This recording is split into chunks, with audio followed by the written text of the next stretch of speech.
Welcome to Breakthrough Success. I'm your host, Marc Guberti, the content marketing expert, bringing you 5 new episodes every week where I and top-level guests teach you how to take your business to the next level and achieve your breakthrough.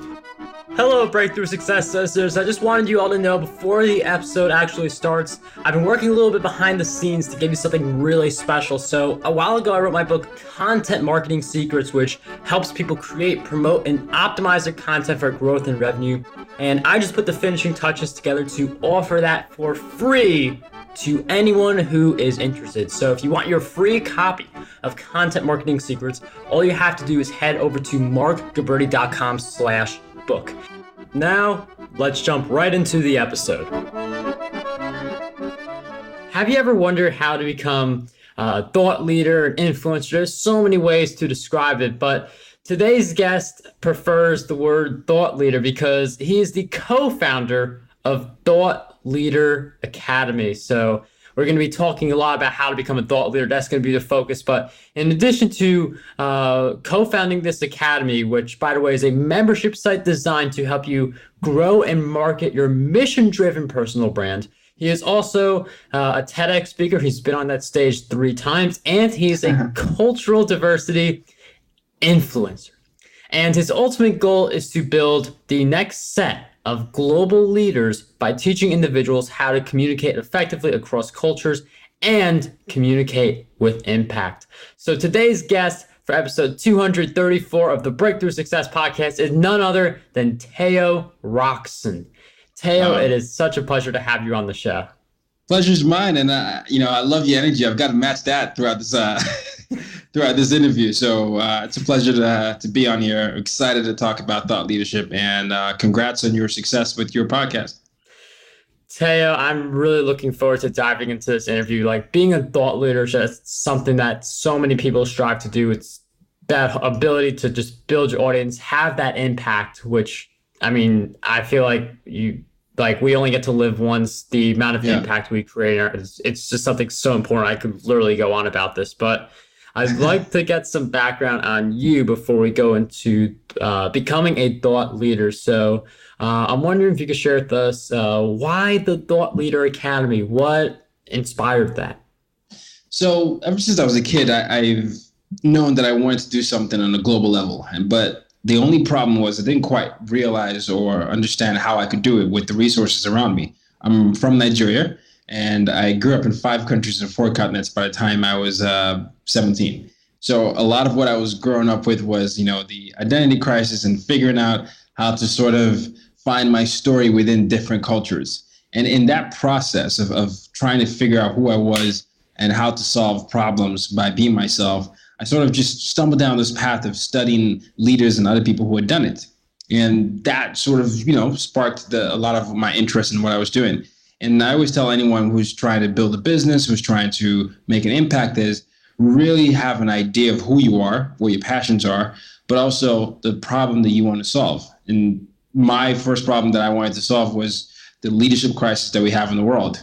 In addition to growing up in 4 countries and 5 continents, I also grew up in 2 military dictatorships. And so I saw firsthand what it was like when people's civil liberties were taken away from them. And so, essentially that became my life mission: help people take back their civil liberties and understand how they can make an impact in the world.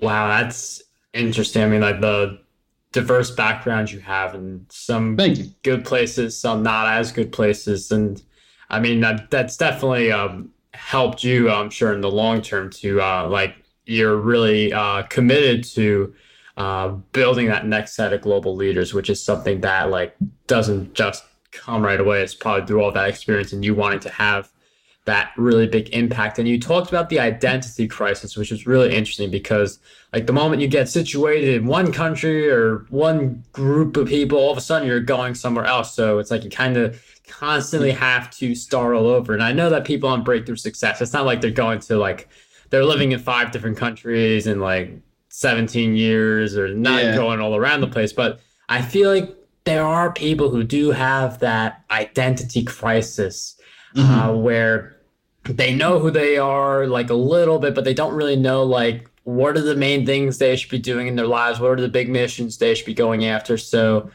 and also like who we are, like a story that we have. So I'm wondering, how can we get out of that state of identity crisis that we may have regarding ourselves? Some people may not just know it all. Some people, they just may have so many things that form their identity, so they can't form a clear one. So how do we get out of that identity crisis on the road to becoming a thought leader?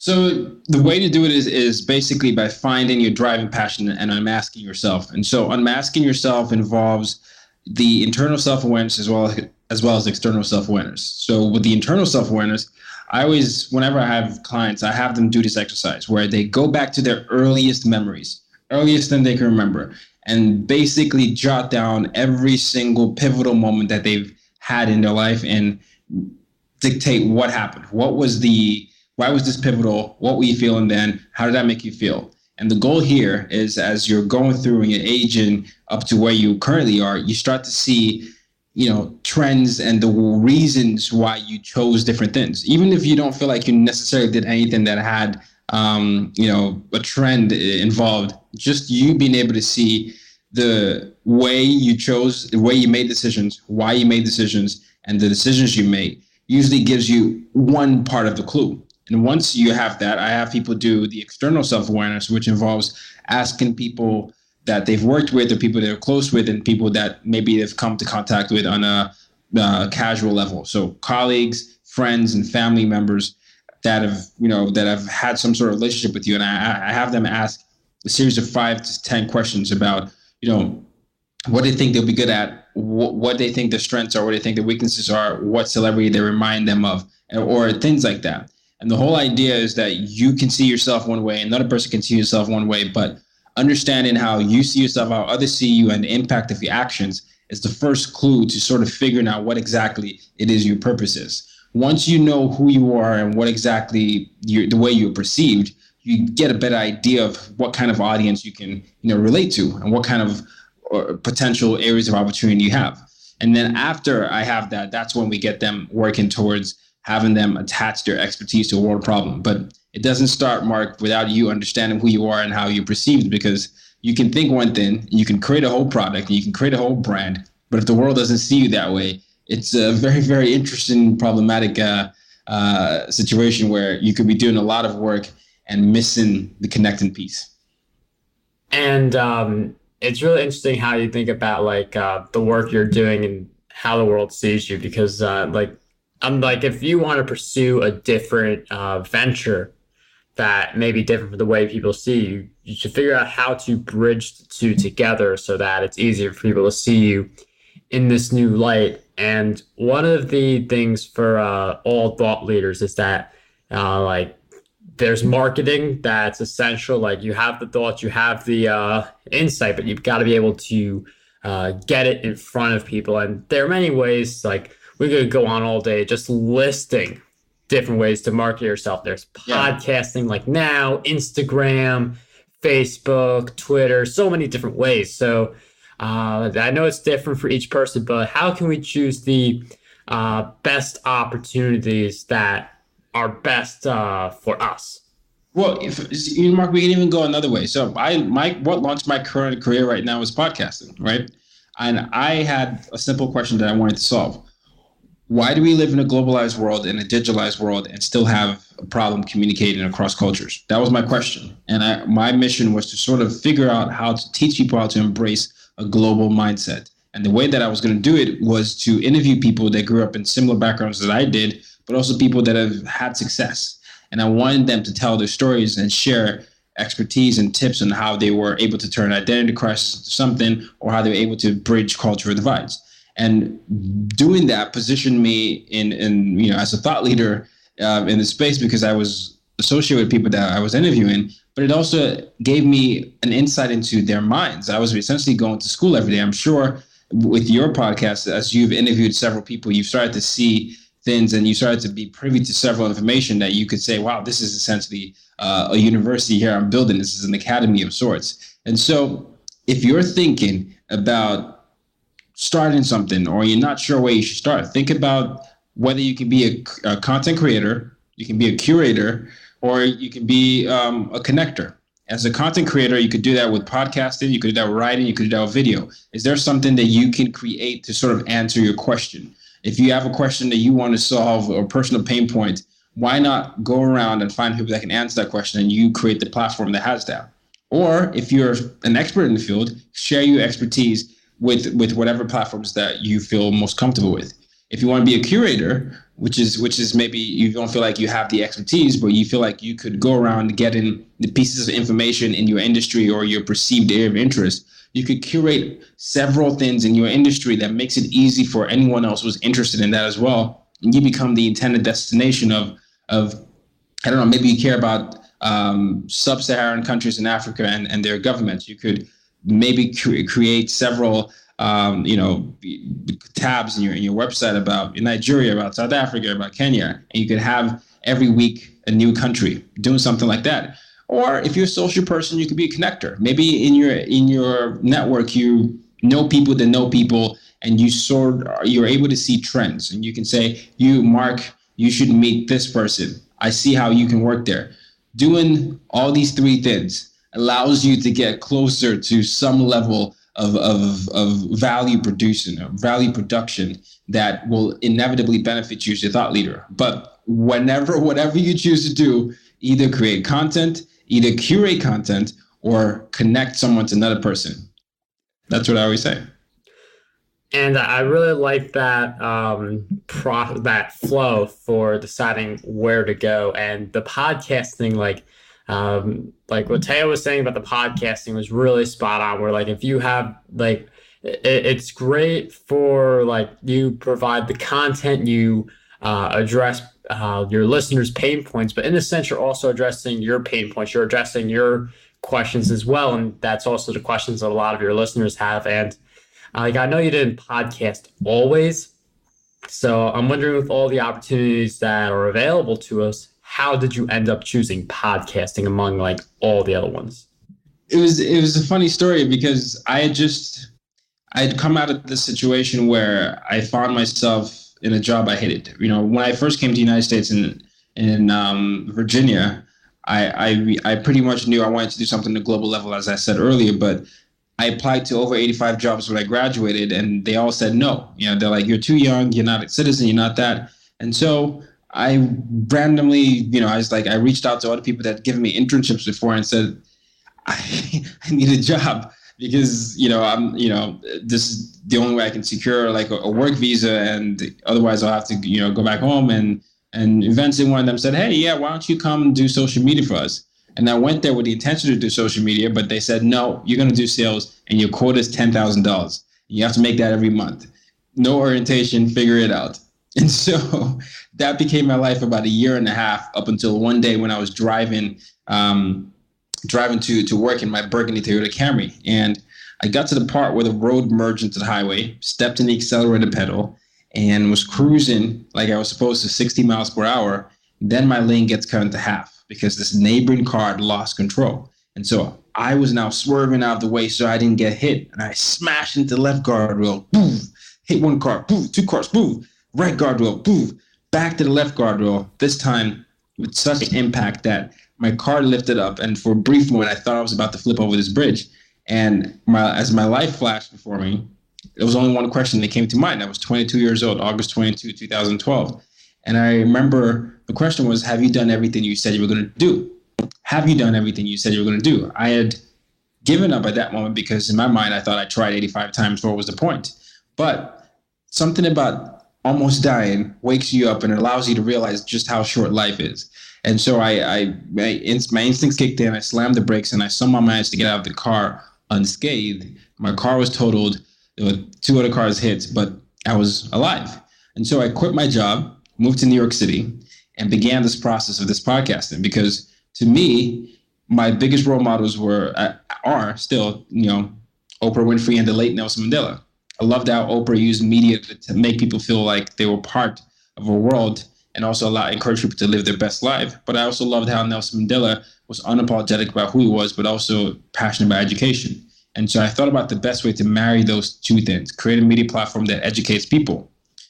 I knew that, going to NBC or getting that probably had a lot of red tapes. And so I've always been an avid listener of podcasting, and I was like, what is the lowest barrier? What is the biggest media platform that I can use that has the lowest barrier of entry, which allows me to talk? And podcasting was just, starting to get a lot of notoriety. So I decided to launch my own podcast, and that's the story of how that happened. I would podcast while I was getting my MBA. So go to MBA class at night, podcast for the rest of the day. Wow, that's a really strong level of commitment to go for the MBA at night and podcast in the day.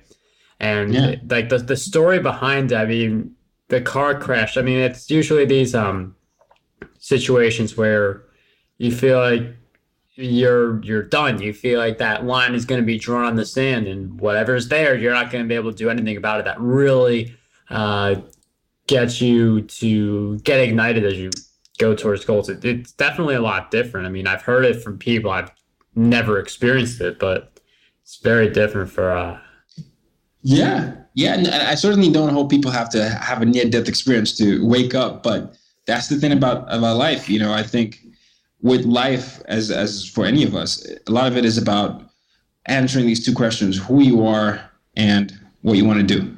And the path between who you are and who you become, or what you want to do, is essentially what life is all about. A lot of times people take several detours because they might know who they are and they might know what they need to do in order to become the person that they aspire to be, but they're too scared.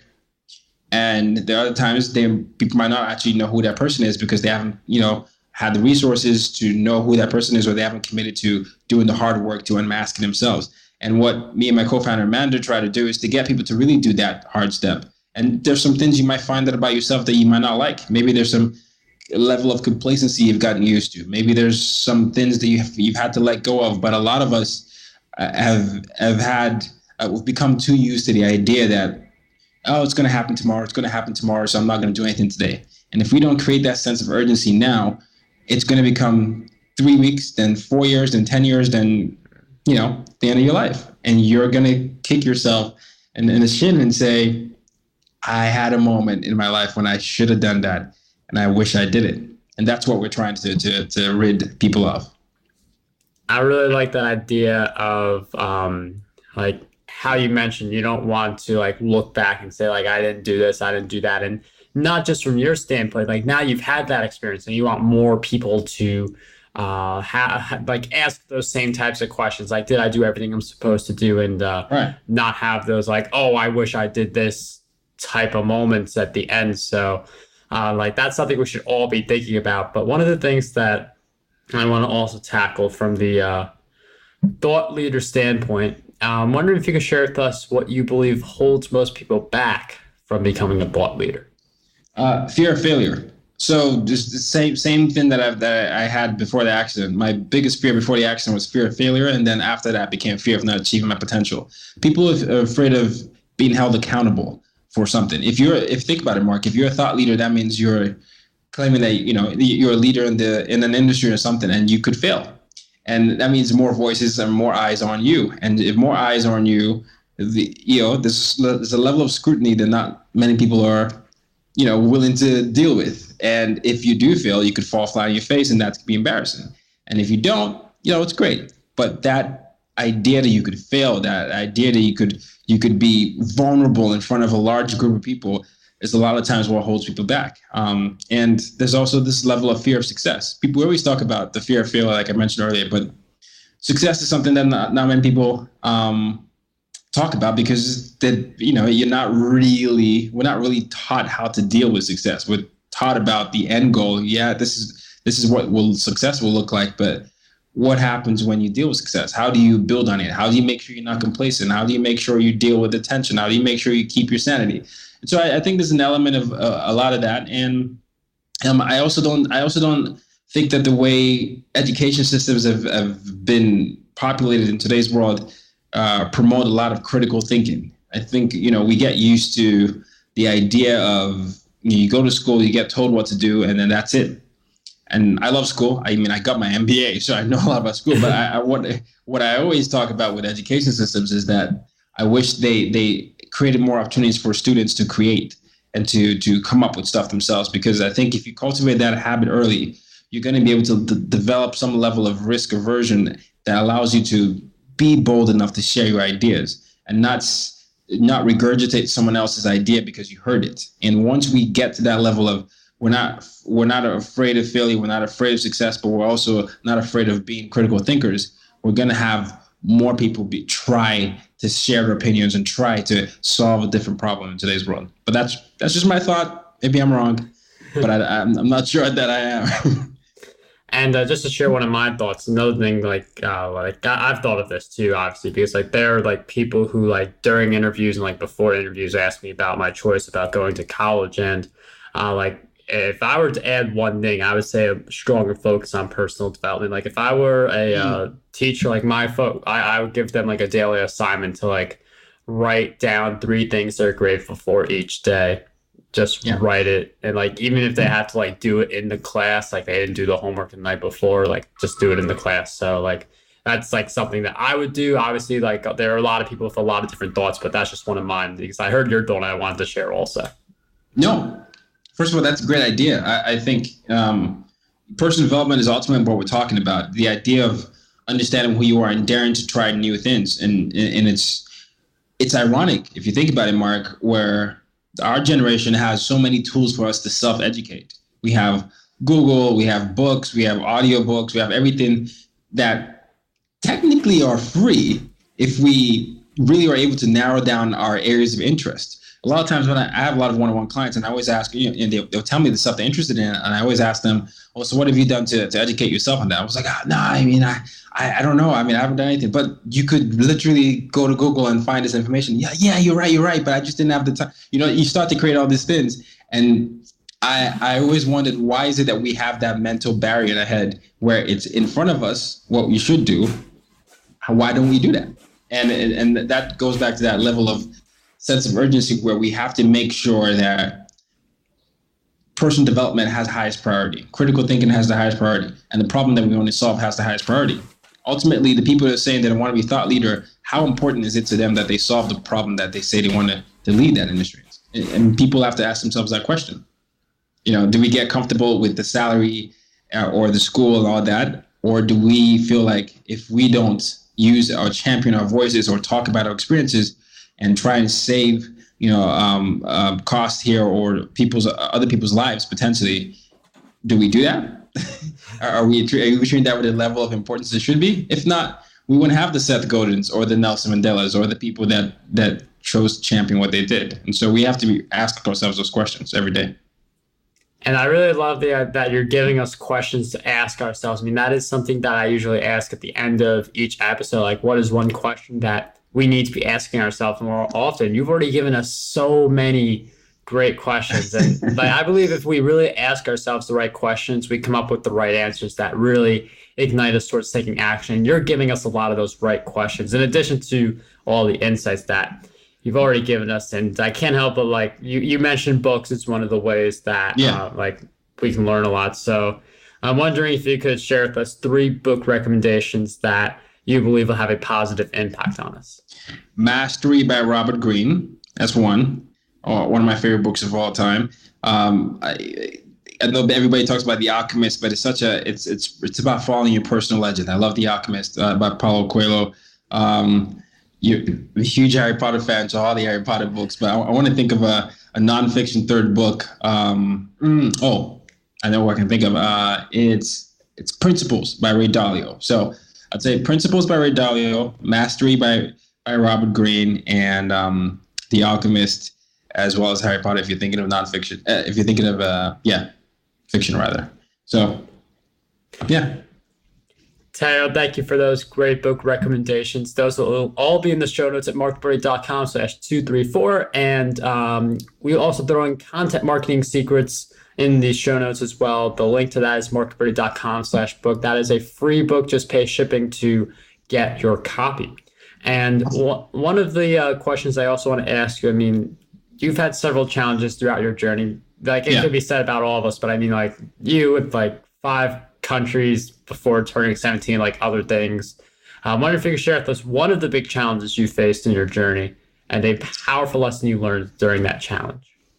So in addition to the near-death experience, and coming to New York City, in a city that I knew no one. And on my path to creating the career that I have right now, I was fired twice and I was broke multiple times. And each of those times I was fired, I learned something new. But the first firing was, I remember I think it was in my getting ready to enter my second year of my MBA program. And I got this consulting gig, and I was like, with a startup, I was like, oh, it's kind of exciting. I can finally save up money and build my podcast business and cross-cultural business.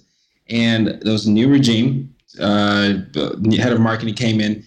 She'd been watching me for a week. I guess she wasn't happy with what she saw. She said, hey, I'd like to talk to you. Brought me to the office. As soon as I sat down, it was very cliche, like the movies. We're going to have to let you go. And I remember just freezing and just not really hearing much after that. And she says, hey, by the way, when you go grab your computer, don't make a scene, just walk out. And so I grabbed my computer, and the first notification I saw there was, you've been signed out from your email. So they had already done this stuff before. And I remember feeling so embarrassed because I had never been fired before. And what happened after that was I started to launch the media arm of my business. And it just made me realize that if I didn't really focus on my business, other people could really start to tell me what to do. And I needed to focus on that. And so that's when the podcasting thing shifted to getting even more contributors. And I started to really build a network. The second firing happened about a year and a half after I graduated from college. I was still trying to figure out and make money with the podcast. The podcast is always done well. It's in 150 countries, but sometimes when you're sort of teaching people how to do stuff, you need to go through the brand building phase. And I was still in that phase. And so I was, doing the 9 to 5 and then 5 to 9 after. And so my boss at the time, who ironically is my mentor still, he just came up to me and said, I'm going to let you go because you spend way more time when what I'm doing right now on this stuff.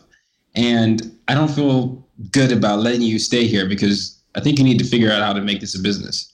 And I looked at him and said, oh, yeah. I mean, I was going to leave eventually, but I need to figure out how to pay rent. It's New York City. And he looked at me and said, Tyra, you're going to figure it out if this is what you want to do. And I was like, oh, yeah, okay, that's great to say, Rob, but come on. I need the money. And you said you figure it out. And so I got to let go. And that year, I was able to get 3 TEDx talks, and the business, I guess it really skyrocketed because I really took what he said to heart. And I was like, I've really been I'm not going to use the word half button. I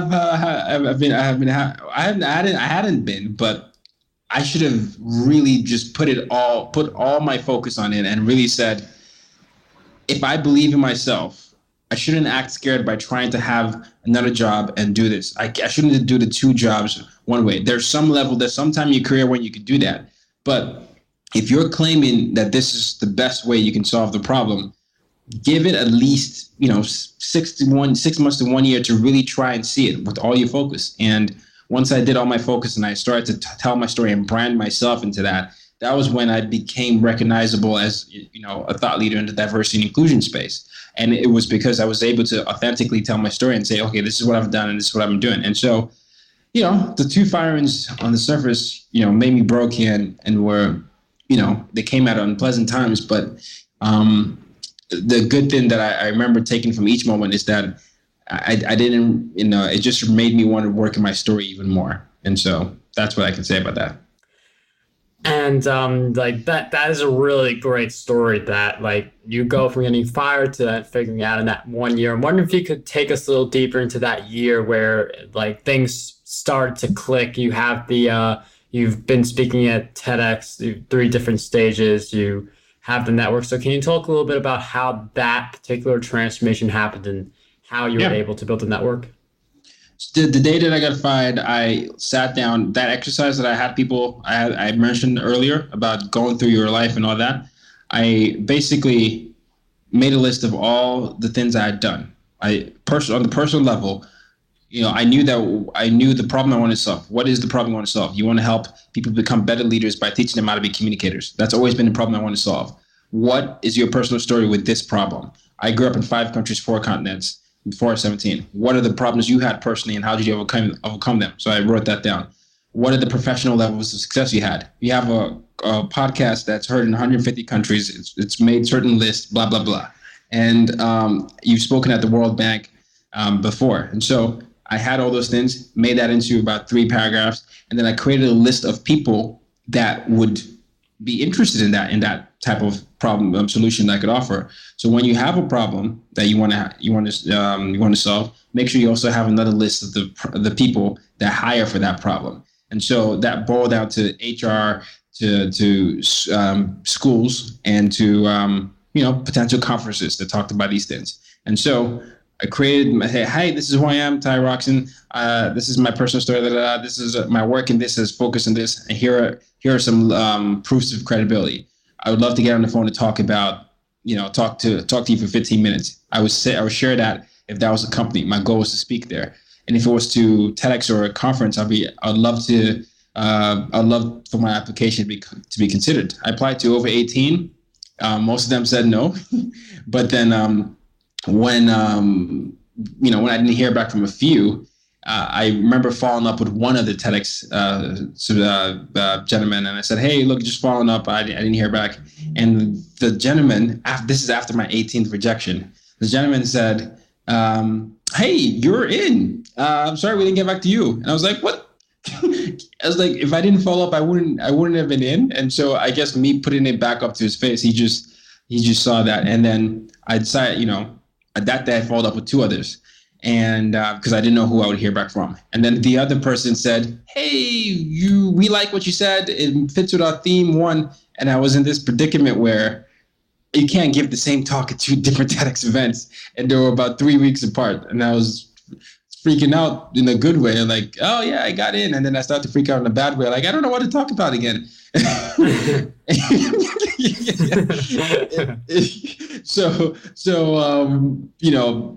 I did that round enough, and then I did one thing, they loved it, and they said, and I started to get recordings of it, and then I started to get referrals. Once I started to get referrals, it started to go like that way. But if you go back to the TEDx said, "We love you." I did that, they loved it. And then the second one, I didn't have that title until a week before, because they didn't like any of the ideas I was sending them. And that's still my most viewed talk to this day. I think it's almost 20,000 views or something like that. And it just happened randomly. The third TEDx talk, they found me. It was a private one, so it's not online. It's L'Oreal.